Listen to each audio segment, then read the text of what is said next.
Well, apparently some of you don't like my introduction or my ending. I have really enjoyed some of the comments I have read recently, so I'm not going to use that intro or ending, at least today, and I just use that just because I'm comfortable with it, and I don't like to redo my videos because of the intro and the ending, because I struggle getting through the middle part of it a lot of the time, so some of those comments I took to heart, and I agree with them totally. But some messages and comments I have received lately have been really good, and I really appreciate those. I learn just as much from my subscribers as maybe they do from me. You know, I'm nobody special. I'm just reading and looking at history through my eyes and telling you what I think. But I do learn a lot from my subscribers, and I get a lot of my ideas from my subscribers, so I really appreciate that. And I have had a couple comments lately on my friend Ddendyl, because I have mentioned her new music coming out, and I told you that I would share it. And I just want to mention that she is in the Nash Next 2017 competition, trying to find the next country star. And I will leave a link in this video, but you just go to the website, scroll down, and click on her pick, and you can hear her new song, Where I Come From. It is a beautiful song. I just wanted to mention that, and if you give her a vote, she would really appreciate that. I know that, and I know I met some of you watching Ddendyl perform, so I wanted to mention that. But getting back to my video, this comes from a period about maybe 3,600 years ago, when the Hyksos ruled Egypt for maybe a little over a century, and a lot of the time periods in Egypt are really debatable, and there's a different, really a different number for every historian who kind of looks into the years, but say roughly around 3,600 years ago.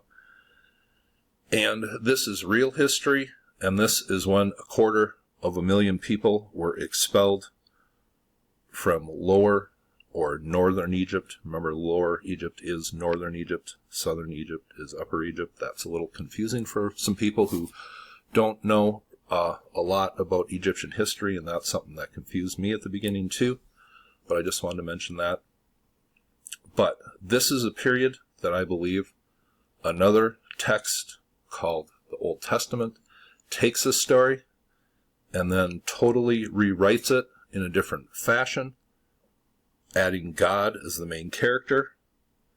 And really the only thing I knew about the Exodus story for most of my life was Charlton Heston parted the Red Sea, and Yul Brynner was Ramses, and it was a pretty fascinating story, and Edward G. Robinson was a little cranky Egyptian military guy, and I love that movie. But you really shouldn't get your real history from Cecil B. DeMille.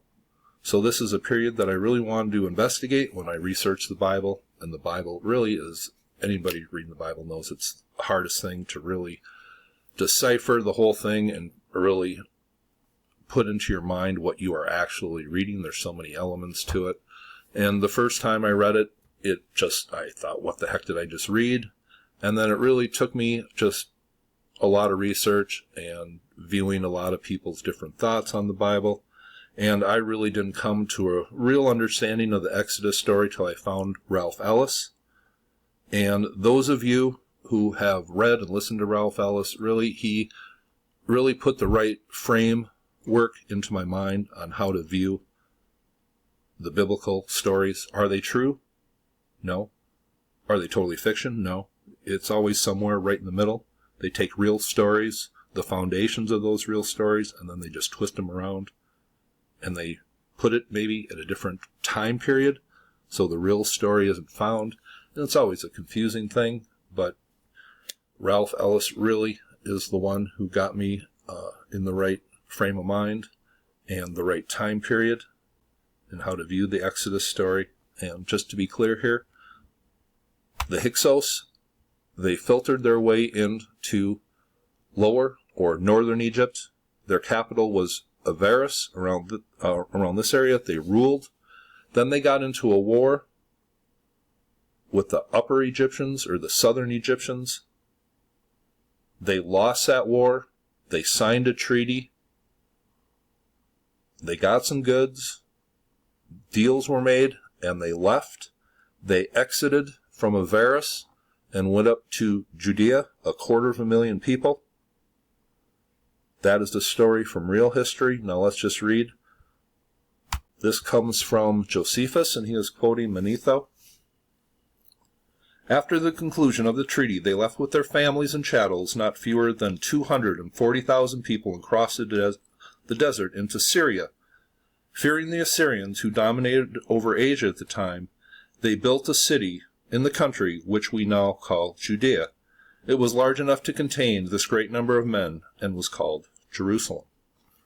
And that comes from Josephus, his quoting Manetho, an Egyptian historian.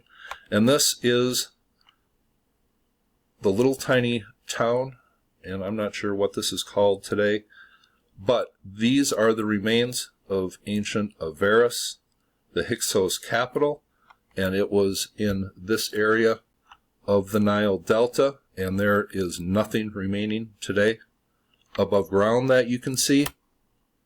And people say, where's the civilization from 9,000 years ago? Well, this is just 3,600 years ago, and it's totally gone. Nothing to be seen. And I will leave the link for that below. And I will leave the link for this below. Here are some Hyksos rulers and how they depicted themselves. Now, let's just read a little more here. And it comes from this time period where they wrote, God became angry with us.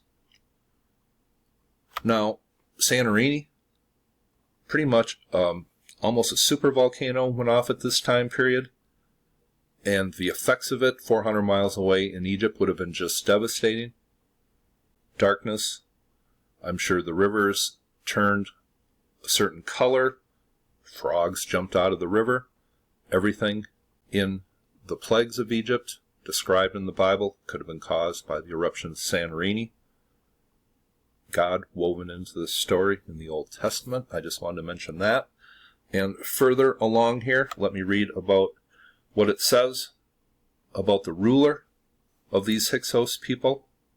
It says, according to ancient mythology, Avaris was Typho's city, but when these men had entered it and found it suitable for revolt, they chose a ruler from among the priests of Heliopolis, whose name was Osarsiph. They swore an oath that they would obey him in all things. The first laws he gave them that they should not worship the Egyptian gods, nor should they abstain from any of the sacred animals that the Egyptians held in highest esteem, but could kill them, and that they should not ally themselves to any but those that were of their conspiracy. And who was Osarsiph? Well, let's read down below. Moses.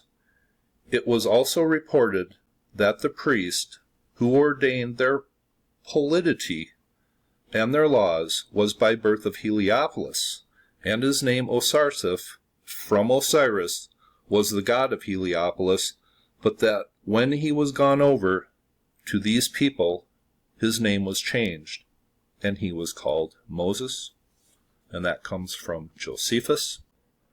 Now, the ancient city of Avaris, Manetho writes about a huge wall that surrounded the city, and about a year or two ago, a huge wall was found in archaeological digs that surrounded this wall. I'll leave some links below. But this, Avaris, ancient Avaris, in Hebrew, it is called Zohan. And of course, in the Old Testament, it says that the Hebrews built the cities of Python and Ramses. Well, what was this city called a few centuries later? It was called Pyramus or Pyramses. That's what this city was called, probably when chapters of the Old Testament were written. And people have associated the Exodus story to the time of Ramses. Well, it didn't happen during the time of Ramses. It happened centuries before that. Now, after the war with the Upper Egyptians or the Southern Egyptians, the Hyksos had to flee their capital. They crossed the Reed Sea, or the Sea of Reeds, in the northeastern Nile Delta. And the Sea of Reeds, or the Reed Sea, is the correct interpretation from the original text of the Old Testament. It never says the Red Sea. Would a group of 250,000 take a detour all the way down here and cross the Red Sea? Nope. That is one of the biggest fallacies coming from filters or interpretations put on the Old Testament. They went up here. They were pursued by Ahmose, the first ruler of the 18th dynasty. The 18th dynasty became very powerful. This Pharaoh and his brother pursued these people all the way up into Syria. The Hyksos, on their way up here, what did they do? They raided Jericho. They eventually settled in Jerusalem. They split into tribes. I think one of those tribes, the tribe of Dan, headed up a little north to Baalbek. It's just my views on history, and this is what this video is, my view on biblical history, based on other people's research, of course. So, there's nothing wrong about it because it's my view on my channel, about my views on history. I'm fascinated with ancient text. I love ancient text that is really difficult. And the Old Testament and the New Testament is really some of the most difficult to decipher. That's why I'm interested in it. And of course, it's ancient text. And it's written like most other ancient religious texts. So it's getting a little more difficult for me to talk about it. My parents are both devout Christians. Some people I spend time with are devout Christians, and I really, thought that their views on me are totally reliant on how I treat them and other people. But I've been really surprised by just a few little comments I've heard recently, and it makes me a little sad. But anyway, maybe the Bible's getting a little more difficult for me to talk about. It's all about comfortability for me these days, what I talk about, and if it affects anything in my real life, I'm going to have to evaluate whether I want to talk about it or not. A few of the things have kind of surprised me lately. Now I'm just going to read a little bit from the book History of the Ancient World by Chester G. Starr, and this is a book I rescued from the dumpster about a year ago after a neighbor passed away. I just went out there when his daughter was throwing away a bunch of his books, and he had some really cool ones, and I'm glad I was out there at the right time. But this is called The New Kingdom in Egypt, and this is all about the Hyksos, and this gives up a very important clue of why something was included in the Old Testament. But he does a good job here of writing about Egyptian history, and I just wanted to read this chapter, or this paragraph. It says, the Hyksos and the revival of unity. The pharaohs of the Middle Kingdom had never been able to concentrate in their hands that tight control which had been exercised by the 4th dynasty of the Old Kingdom. In the 18th century BC, the power of the 13th dynasty had dwindled and led to the internal disintegration in the Second Intermediate Period, roughly around 1770 BC to 1575 BC. Culturally, the collapse was not so severe as at the end of the Old Kingdom, but politically its effects were compounded by an infiltration of the peoples from Palestine. These produced a ruling class called by the Egyptians the Hyksos, which were the shepherd kings, a term which probably meant rulers of foreign countries. Although their origin is still much debated, opinion is swinging toward the view that the Hyksos were mainly Semitic-speaking. In Egypt, they gained strength enough to control, for about a century, the delta from a strong point at Avaris. Going on here, it says, objects marked by the name of the same Hyksos king have been found as far apart as southern Egypt, Palestine, Babylonia, and Crete. And the last Hyksos king, his cartouche, has been found in Jericho. I just wanted to mention that. It says, and I find this to be most interesting, the Hyksos spread the use of the light horse-drawn chariot with spoke wheels manned by archers with bows, lances, and new types of bronze swords, a technique which spread rapidly in an era of much war and prominent military circles. Hyksos fortifications are marked by a great glacis intended to keep off rams. The native masters of Upper Egypt yielded only grudging obedience to the overlordship of the Hyksos, and after a long protracted struggles, the founder of the 18th dynasty, Ahmose, 1575 to 1550 BC, expelled them from the delta. Not content with his victory, he and his successors pursued the Hyksos into Palestine. For the first time in its history, Egypt entered upon a path of continuing imperialism. And I find that most interesting, that these shepherd kings were the inventors of the chariot. That was their great contribution to history. And after the warfare with the southern Egyptians took control, took all those chariots and pursued them after they expelled them from the northern delta. Do you see where I'm going with this? So why would the religious text of these people that settled in Judea say that the Egyptians on the chariots met their death in the Red Sea? Because it's the Hyksos, the shepherds, the shepherd kings of northern Egypt, it was their chariots that the southern Egyptians were pursuing them on.